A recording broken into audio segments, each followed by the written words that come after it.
A graça e a paz de nosso Senhor e Salvador Jesus Cristo esteja com todos. Amém? Amados irmãos e irmãs, é sempre uma satisfação imensa interagir com todos vocês, fazer novos vídeos, fazer novas transmissões. E estamos aqui mais uma vez para fazermos mais uma breve transmissão.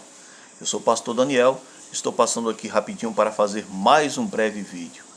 Eu sei que esse vídeo ele vai causar uma certa polêmica por parte de alguns, né? Mas ele precisa ser esclarecido. Nós vamos falar hoje sobre o que é muito vigente em muitas igrejas hoje, principalmente pentecostais e neopentecostais, que é o cair do Espírito. Será que o cair do Espírito é bíblico? Alguém pode até mencionar o episódio de Daniel, que caiu diante da presença do anjo. João, o exemplo de João no Apocalipse, que também caiu como morto. Só que nós temos que entender que são casos específicos e diferentes. Por exemplo, quando nós tratamos do cair do Espírito, que é comumente conhecido no meio hoje pentecostal e neopentecostal, está falando do cair dentro de um contexto de culto, aonde dentro do contexto de culto o culto deve ser feito com ordem e decência, como a palavra de Deus diz. E quanto à questão de Daniel e João, vamos entender por que eles caíram. Ali era a presença realmente irradiante e majestosa, certo? É diferente de muitas simulações que muitos hoje fazem. Claro, como pastor pentecostal, eu não questiono o poder do Espírito, certo? Também não limito o poder de Deus. Porém, nós temos que entender que dentro do contexto de culto, onde a palavra de Deus preza pela ordem e a decência, Deus não vai agir dessa forma, fazendo um monte de pessoas caírem, caindo um de cada vez e fazendo aquele rebuliço todo que não está em conformidade com a palavra de Deus.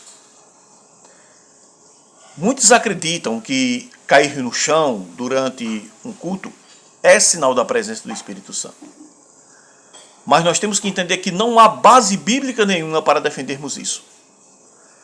Nenhum apóstolo ou discípulo de Jesus caiu em transe com perda de consciência como prática do Espírito Santo. Nós não encontramos isso. Não encontramos isso nos textos neotestamentários.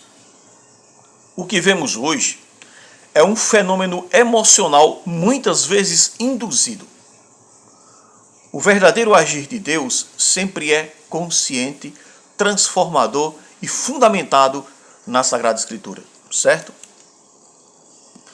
O fruto do Espírito inclui domínio próprio, como vemos em Gálatas capítulo 5, do versículo 22 ao 23.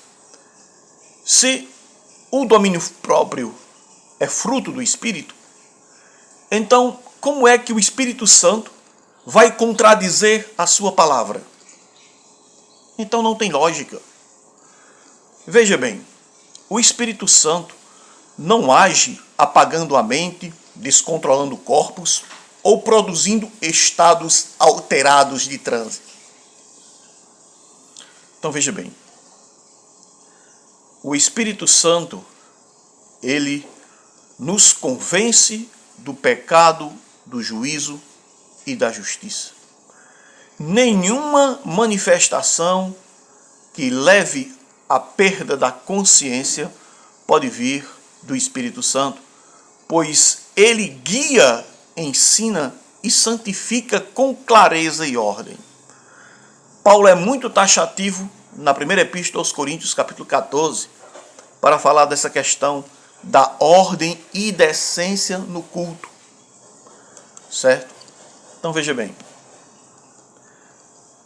porque Deus, ele não é um Deus de confusão, mas sim de paz, como Paulo diz na primeira epístola aos Coríntios, capítulo 14, versículo 33.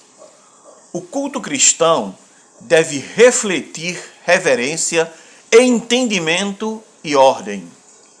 Veja bem, veja que o apóstolo Paulo ensina também que o nosso culto deve ser um culto racional, certo? Então veja, irmão, quando o culto ele é espetáculos, é baseado em espetáculos, em gritarias, em quedas, então isso desonra a verdadeira adoração, o verdadeiro sentido de adoração.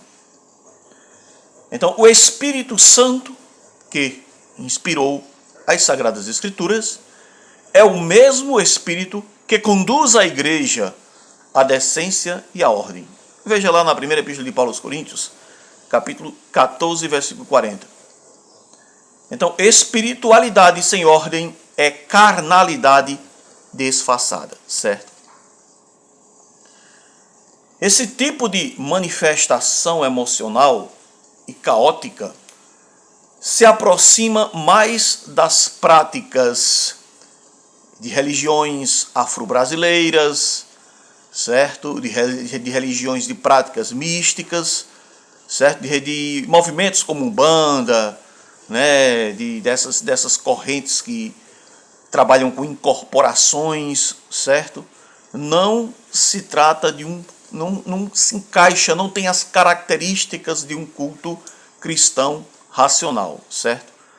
Num culto cristão centrado na palavra de Deus, um culto cristocêntrico. Então veja bem, o Espírito Santo ele não possui ninguém como se fosse uma entidade.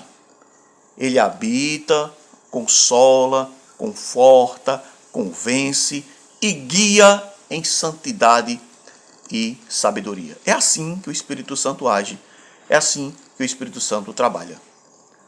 O verdadeiro mover do Espírito é visto na conversão, no arrependimento, fé genuína e transformação de vida.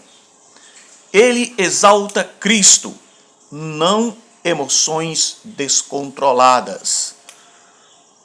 Então, onde há gritos, histerias, há também muita carnalidade e engano. Então, temos que ter cuidado com certos tipos de práticas ou de ações que nós atribuímos ao operar do Espírito. Temos que ter cuidado com isso. Então, irmãos, fica aqui esclarecido mais uma questão. Que Deus possa abençoar a todos vocês, que todos possam crescer sempre mais na graça e no conhecimento de nosso Senhor e Salvador Jesus Cristo.